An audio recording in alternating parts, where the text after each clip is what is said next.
Good morning बच्चों, कैसे हैं आप। उम्मीद है कि आप एकदम बिल्कुल ठीक ठाक से होंगे।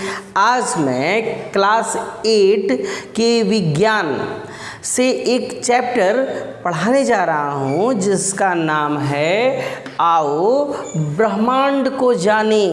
क्या नाम है? बिल्कुल ठीक, आपने एकदम बिल्कुल सही बोला। तो 8वीं कक्षा के इस विज्ञान के पाठशाला में आपका स्वागत है। हम लोग ऑनलाइन कक्षा में आज जानेंगे ग्रह और तारों के बारे में। तो आप लोग ठीक ठाक से हैं ना? आप लोग मेरे साथ बने रहेंगे ना? तो चलिए आपको ज़रा सा एक कहानी सुनाते हैं। एक गर्मी के दिन में तो जानते हैं लोग छत पर सोते हैं क्योंकि गर्मी बहुत लगती है। तो गर्मी के दिनों की बात है, 3 विद्यार्थी थे, राजू, महेंद्र और रीता। ये जब तीनों गर्मी के दिन में छत पर सोने जब जा रहे थे तो अचानक इनकी नज़र आसमान पर पड़ी। आसमान समझते हैं ना, आकाश में। तो आपने गौर किया होगा कि गर्मी के दिनों में जब मौसम प्रायः साफ रहता है उन दिनों में आसमान में हमको चांद तारे दिखाई देते हैं। तो उसी क्षण जब मच्छरदानी लगा के इन लोग सोने जा रहे थे तो राजू ने महेंद्र और रीता से बोला कि अरे आसमान में तो चंद्रमा है और चंद्रमा के साथ असंख्य तारे हैं, बहुत सारे तारे हैं। उसी क्षण रीता ने बोला, क्या बोला कि इन लोग तो तीनों सोने जा रहे थे और तीनों विद्यार्थी हैं 8वीं कक्षा के, आप ही लोग के जैसे।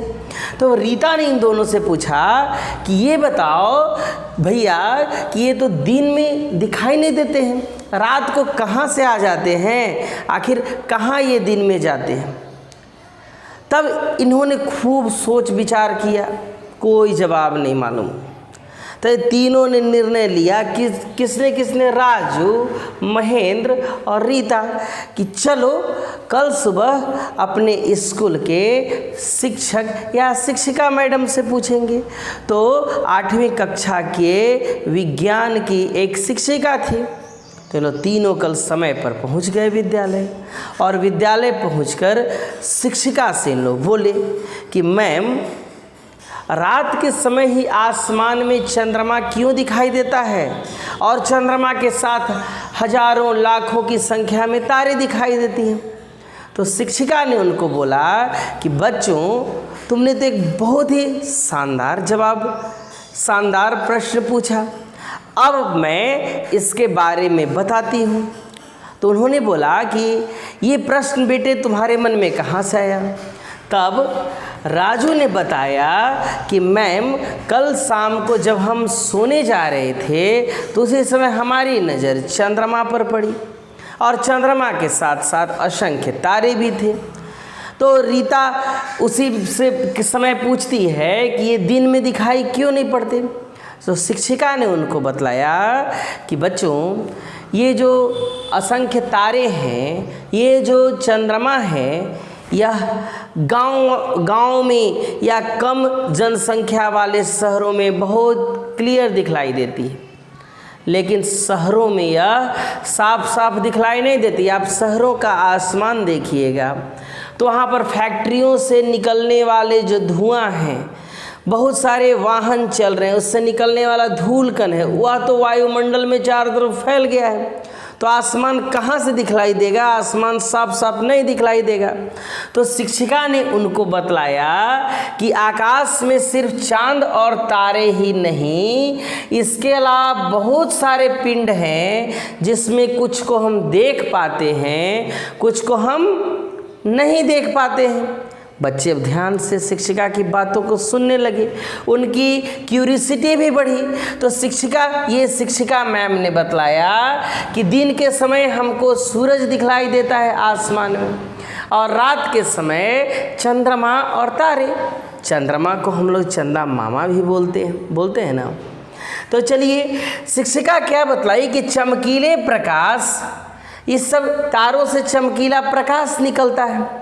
तो चमकीले प्रकाश धुएं और धूल भरे वायुमंडल के प्रदूषित होने के कारण बड़े शहरों में स्पष्ट नहीं दिखाई देते हैं, लेकिन हमारे गांव में तो ये साफ साफ नज़र आते हैं ना, बिल्कुल नज़र आते हैं, क्योंकि गांव में प्रदूषण नहीं है, गांव में पेड़ पौधे बहुत हैं जो हमारे वायुमंडल को हमेशा साफ रखते हैं। इसीलिए हमें पेड़ भी लगाना चाहिए ना। अब शिक्षिका ने क्या बताया कि गांव में आसमान जो है बहुत आकर्षक, आप गर्मी के दिनों में देखिएगा लोग छतों पर सोते हैं या बाहर सोते हैं या आंगन में सोते हैं, खुली आसमान, चारों तरफ टिमटिमाते हुए तारे, एकदम तारों का प्रकाश। तो उसी बीच शिक्षिका बताती हैं कि बच्चों आप अगले क्लास में जब आप आगे की कक्षा में जाएंगे तब आपको विस्तृत रूप से बताया जाएगा कि तारे क्यों टिमटिमाते हैं। लेकिन शिक्षिका यहीं पर ऐड करती है, वह बतलाती है, किसको किसको बतलाती, कौन कौन कहानी सुन रहे हैं, राजू, महेंद्र और रीता, इनको कहानी कौन सुना रही, यही शिक्षिका मैडम। बोले कि बेटा तारे तो टिमटिमाते हैं, आप लोग भी जानते होंगे तारे टिमटिमाते हैं, और लेकिन आसमान में कुछ पिंड नहीं टिमटिमाते हैं। तो जो टिमटिमाते हैं वो तारे हैं और जो नहीं टिमटिमाते हैं वो क्या है, तो वो पिंड ग्रह हैं। वो पिंड क्या है, ग्रह है जो नहीं टिमटिमाते हैं। तो आपके मन में एक प्रश्न उठेगा कि तारे टिमटिमाते हैं, ग्रह क्यों नहीं टिमटिमाते हैं। तो आपको बता दे कि तारों में प्रकाश होता है। शिक्षिका वहीं पर इन तीनों को बतलाती है कि तारों में प्रकाश होता है और तारों के प्रकाश के कारण ही चंद्रमा जो है प्रकाशमान होती है, तारों और सूर्य के प्रकाश के कारण। सूर्य भी एक तारा है, तो चंद्रमा में अपना कोई प्रकाश नहीं होता है। जब सूर्य की रोशनी पड़ती है रात्रि के समय, हमको तो सूर्य नहीं दिखलाई देता है, क्योंकि हम यहाँ, सूर्य हमारे पीछे, तो पीछे से अगर मान के चलिए कि सूर्य यहाँ है, हम तो उधर देख रहे हैं, यहाँ पर समझिए कि तारा है, चंद्रमा है, तो सूर्य का रोशनी तो हमारे पिछले भाग में पड़ेगा, को तो पता नहीं है, लेकिन सूर्य का रोशनी उस चंद्रमा पर पड़ेगा तो हमको वह रोशनी तो दिखाई देगी और वह चंद्रमा भी स्पष्ट दिखाई देगी। इसी कारण दिन में जब सूर्य की रोशनी होती है तो उसके रोशनी में चंद्रमा हमको दिखाई नहीं देता है, लेकिन रात्रि में सूर्य तो हमेशा जलते रहता है, हमेशा प्रकाश देते रहता है। तो शिक्षिका इन लोग को बतलाती हैं कि तारे, ग्रह, चंद्रमा और बहुत से आकाशीय पिंड जो होते हैं, बहुत से आकाशीय पिंड होते हैं, वो क्या कहलाते हैं, खगोलीय पिंड कहलाते हैं। क्या कहलाते हैं, खगोलीय पिंड कहलाते हैं। तो आप लोग भी याद कर लीजिएगा कि तारे जितने आकाश में हैं, ग्रह, चंद्रमा और भी पिंड, ये सभी चीज़ मिलकर इस सभी चीज़ों को क्या बोलेंगे, खगोलीय पिंड बोलेंगे। क्या बोलेंगे, खगोलीय पिंड।